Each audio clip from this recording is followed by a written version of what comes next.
Chi si restari o ierru, custu luogo antico in mezzo de s'isula, chi scippia sta un di esti oppure un ou, non duvari nuda, poitta in una maniera o s'altra, che all'incuno rinciara portai, o a su mancusu tindara fuedai.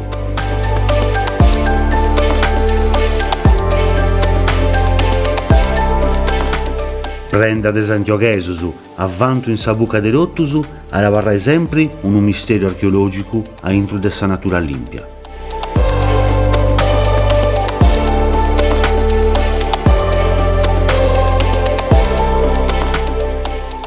Su nomini de su territorio fu da Craru, luogo a 11 punti gruttasa e acqua mera, a un divuzzo sull'acquus e solusu di oganta acqua da sutta terra.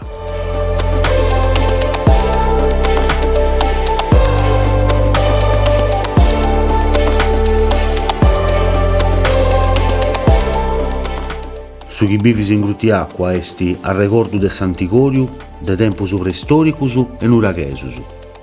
Testimongiu de sviras apposentaras a Mengudenisi esti su puzzu sacru, chi fa ricomprendi s'importu de una religione forti e concordare a s'acqua.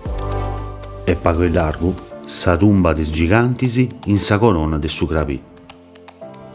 De mannari spantosa con corongiusu de roccas artus a parisi, accanto de su capo de su logu e con anderasa che indicarant a mare in portu sciusciau, custa bidda preistorica e appussis in uraghesa, forcis in maniggiaras a fincias de sfeniciusu, non si fa ribiri ancora oi come esti ben acquara, difendere de sa natura e allogare de somini.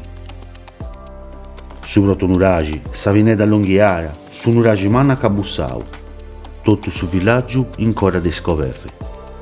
A vortasa in grutti acqua, poris agattai faccisi de arroccasa chi ricastianta, arciarasa chi dispassianta. Grutti acqua, una maniera de bevis archeologia, una passillara in armonia.